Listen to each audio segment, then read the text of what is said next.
Você sente que sua mente não para? Pensamentos acelerados, ansiedade, culpa e medo. Tudo isso te impede de viver com clareza e paz.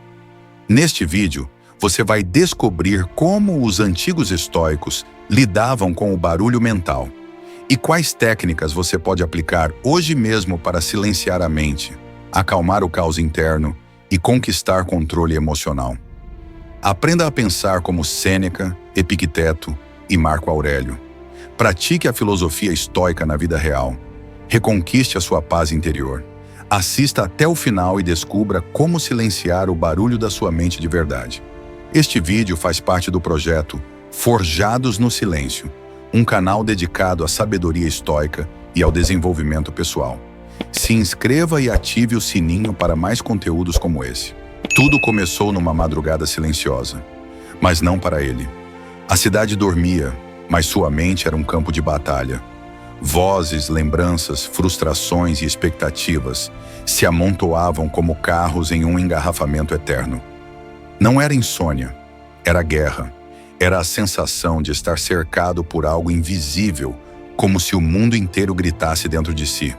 Seu nome era Rafael, 34 anos, consultor financeiro, um bom salário, um apartamento moderno e uma vida aparentemente bem-sucedida. Mas por dentro, ele estava em ruínas. Sempre que se olhava no espelho, via um homem esgotado, com olheiras fundas e olhos perdidos. Não faltava nada, exceto paz.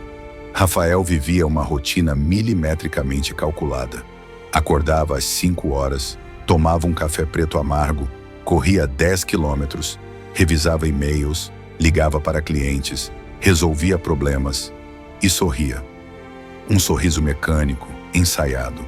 Por trás daquela performance estava o medo de parar, porque no silêncio o barulho interno aumentava. E ele já não sabia como lidar com isso. O ponto de ruptura veio numa terça-feira qualquer. Estava no trânsito, voltando do trabalho, ouvindo um podcast motivacional.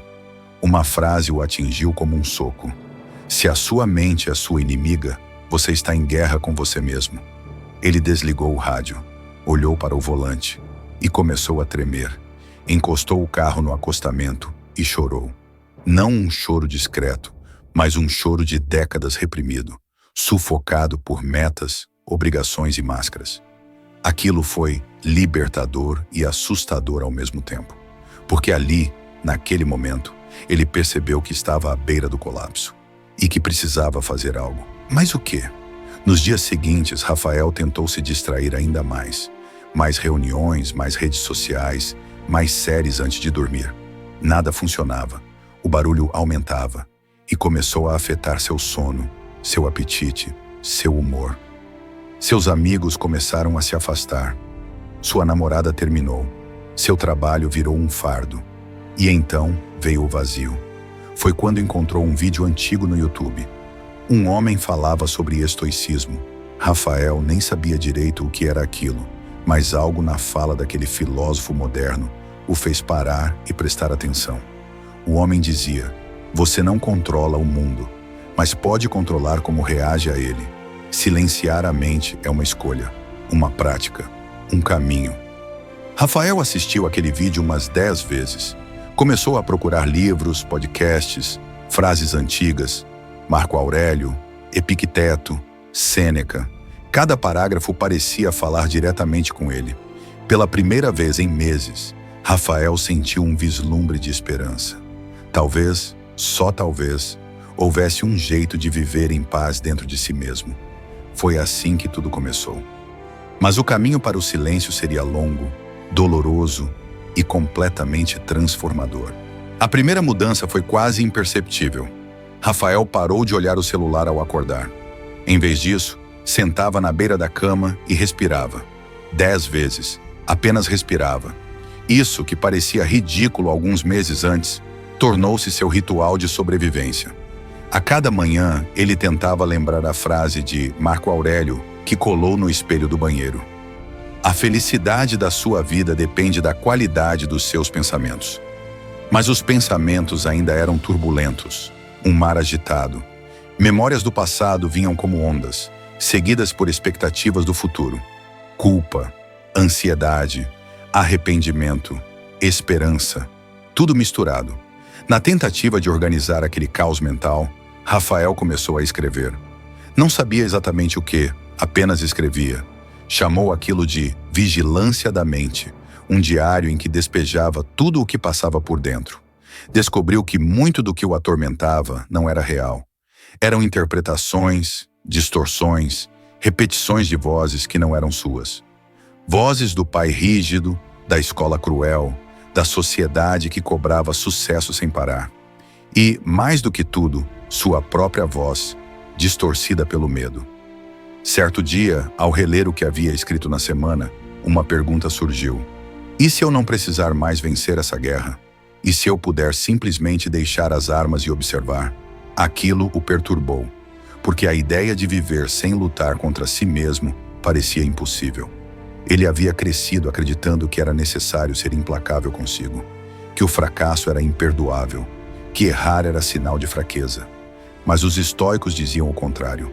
Rafael começou a caminhar no parque, sem fones de ouvido, sem metas. Apenas caminhava. Observava as árvores, os pássaros, o vento batendo nas folhas. Aos poucos percebeu algo estranho. Por breves momentos o barulho na mente diminuía. Não desaparecia, mas recuava, como se respeitasse o silêncio da natureza. Esses momentos viraram refúgios, mas ainda havia recaídas.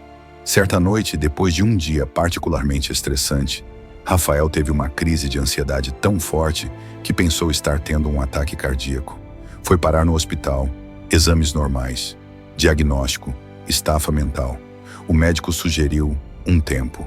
Talvez uma viagem, talvez remédios. Mas Rafael sabia, não era o mundo, era ele. E o mundo dentro dele precisava ser compreendido. Foi nessa fase que decidiu fazer algo radical. Pediu uma licença do trabalho por tempo indeterminado. Surpreendeu os colegas, chocou o chefe e assustou a própria família. Mas pela primeira vez na vida, ele escolheu a si mesmo. Não como egoísmo, mas como responsabilidade. Ele sabia que se não cuidasse da própria mente agora, poderia não haver um depois. Com o tempo livre, mergulhou fundo no estoicismo. Leu meditações inteiro, sublinhando quase tudo. Começou a levantar cedo, fazer exercícios leves e, o mais difícil, a ficar em silêncio. Não o silêncio exterior, mas o silêncio interior, aquele que só surge quando você para de tentar controlar tudo. Cada dia era uma batalha, mas diferente das anteriores, agora Rafael tinha uma espada, o autoconhecimento, e um escudo, a filosofia. E pela primeira vez, ele não estava lutando para vencer o barulho. Estava aprendendo a escutá-lo sem se identificar com ele. Rafael descobriu que o silêncio verdadeiro não é ausência de som. É presença de consciência. Essa percepção surgiu numa manhã chuvosa, sentado em um banco do parque, com o guarda-chuva ao lado e o caderno de anotações no colo. Ele olhava as gotas caírem nas folhas enquanto escrevia sobre algo que Epicteto dizia: não é o que acontece com você que importa, mas como você reage ao que acontece. Ele leu aquela frase umas 5 vezes, até entender que sua mente barulhenta vinha justamente da tentativa de controlar o incontrolável.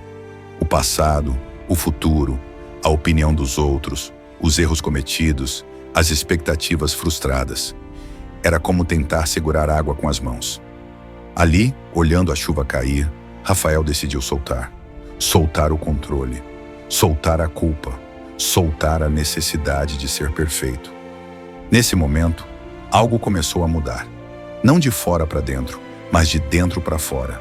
Ele começou a sentir uma espécie de núcleo silencioso dentro de si. Um lugar interno que não gritava, não julgava, apenas observava. Era como um comandante interno, calmo, atento, presente.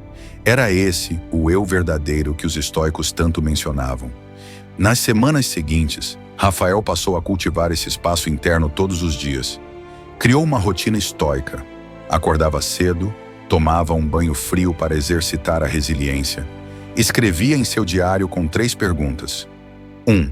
O que está sob meu controle hoje? 2. O que posso aceitar com serenidade? Terceiro, como posso agir com sabedoria? O simples ato de escrever isso o ancorava.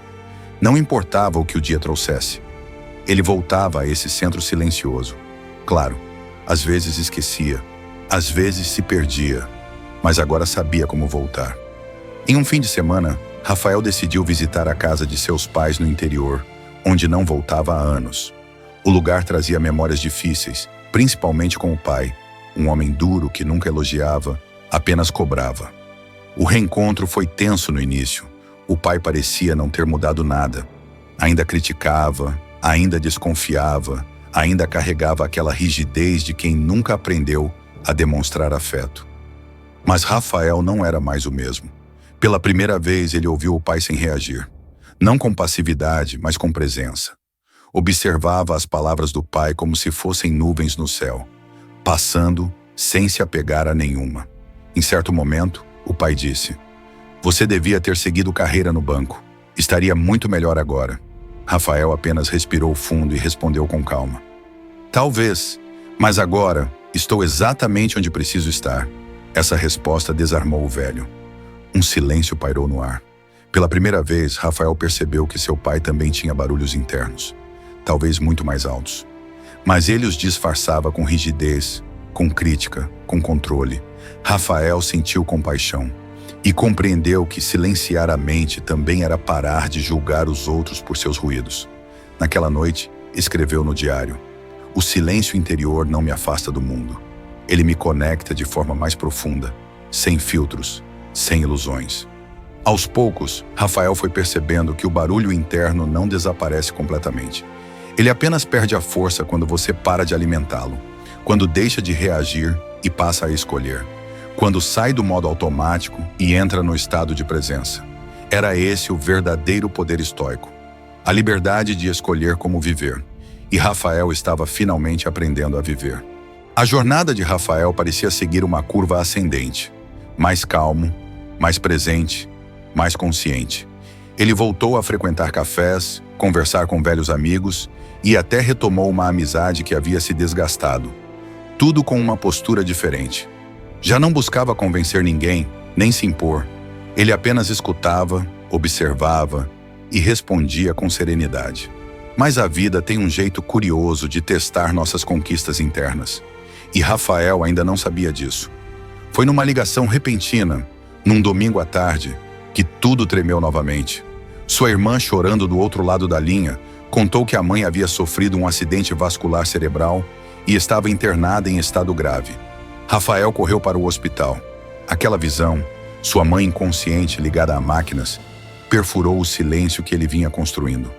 O barulho voltou, e voltou forte. Você devia ter estado mais presente. E se ela morrer e você nunca tiver dito o quanto a ama? O que vai acontecer com seu pai, com sua irmã, com você mesmo?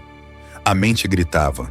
Uma enxurrada de pensamentos, culpas e futuros imaginários o bombardeavam a cada minuto. Rafael sentou-se na sala de espera, com o diário nas mãos, mas não conseguia escrever uma linha. Estava paralisado. O comandante interno parecia ter sumido. Só restava o caos. Foi então que, num gesto automático, tirou do bolso um papel dobrado. Um resumo que havia escrito semanas antes, com os princípios estoicos para tempos difíceis. Ele mesmo tinha preparado aquilo para momentos de crise. Leu em voz baixa, quase sussurrando: 1. A natureza é incerta. Aceite o que você não pode controlar. 2. Tudo é efêmero. O que acontece agora também passará. 3. Você tem poder sobre suas ações. Escolha com sabedoria. Fechou os olhos. Respirou. Lembrou de Epicteto. Diante da tragédia, mantenha sua razão. Ela é o que te distingue dos impulsos. E então começou a escrever. Hoje minha mãe está entre a vida e a morte. Eu não posso mudar isso, mas posso escolher ser força. Posso escolher estar presente, inteiro, calmo. Por mim, por ela, por todos nós. Com essa simples decisão, algo mudou dentro dele. O barulho ainda existia, mas ele já não era refém. Rafael entendeu, naquele momento, que silenciar a mente não era calá-la à força. Era fazer as pazes com ela. Passou 3 noites no hospital, dormindo mal, comendo pouco, vivendo entre exames e incertezas. Mas estava lá, sereno, atento, com amor nos gestos e firmeza nas palavras. Quando a mãe finalmente acordou, com um leve movimento de olhos e dedos, ele chorou. Mas foi um choro diferente, não de desespero, mas de gratidão. A experiência o mudou mais do que qualquer livro, mais do que qualquer vídeo ou frase estoica. Foi no limite da dor que Rafael entendeu a essência da prática. O controle da mente não é um exercício de força, mas de entrega, de aceitação, de presença absoluta diante da realidade. Após a recuperação da mãe, que foi lenta, mas positiva, Rafael voltou para casa com uma nova certeza. O silêncio interno era sua morada, seu porto seguro. E que por mais que o mundo gritasse lá fora, ele sempre poderia voltar para dentro. Não era mais uma fuga, era um retorno. Com o passar dos meses, Rafael voltou a trabalhar. Mas algo fundamental havia mudado. Ele não era mais um homem correndo atrás de metas sem propósito. Era alguém que havia encontrado um eixo interno. E esse eixo o guiava com firmeza. Não importa o ambiente ao redor. No primeiro dia de volta ao escritório, os colegas o olhavam com estranhamento. Parecia mais tranquilo. Seus movimentos eram mais lentos, calculados, mas cheios de intenção. Ele ouvia mais do que falava. Respondia com calma mesmo sob pressão. E quando algo dava errado, e dava como sempre, ele não se descontrolava. Apenas aceitava, respirava e agia. Foi num desses dias que um estagiário, nervoso após cometer um erro, se trancou no banheiro. Rafael, em silêncio, foi até lá. Bateu na porta e disse apenas: "A gente aprende mais quando erra do que quando acerta. Respira e volta." Minutos depois, o garoto saiu, com os olhos vermelhos, mas firme. Naquela tarde, ele escreveu num post-it e colou na tela do computador: "Respira e volta." Sem perceber, Rafael começou a influenciar os outros. Não com discursos, mas com presença. O chefe, que antes o pressionava com prazos e reuniões desnecessárias, começou a respeitar seus limites. Ele era produtivo, sim, mas agora com foco, com intenção, e dizia não quando necessário. Um não firme, porém gentil. Aos poucos foi sendo procurado por pessoas que estavam no mesmo lugar onde ele esteve um dia, perdidas em meio ao próprio barulho. E Rafael escutava, com atenção, sem julgamento. Muitas vezes não dizia nada, apenas ouvia e oferecia um café, um silêncio, um espaço seguro. Ele começou a organizar pequenos encontros semanais em sua casa, aos sábados pela manhã. Chamou de Círculo do Silêncio. Um grupo de 5 a 10 pessoas se reunia para conversar sobre mente, estoicismo, ansiedade, vida. Longe das redes sociais, longe da superficialidade. Ali se falava com verdade.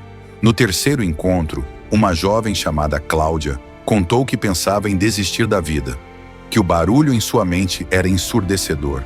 Rafael não tentou consertar nada. Apenas contou sua história, sem floreios, sem heroísmo. Disse: "Eu não derrotei a minha mente, eu a acolhi. Aprendi a sentar com ela no escuro. E isso fez toda a diferença." Cláudia chorou, não de desespero, de alívio, e voltou na semana seguinte, e na outra. Meses depois, ela mesma conduzia parte dos encontros. Rafael entendeu então que a superação pessoal não termina em si mesma, ela transborda. E esse transbordar era sua nova missão.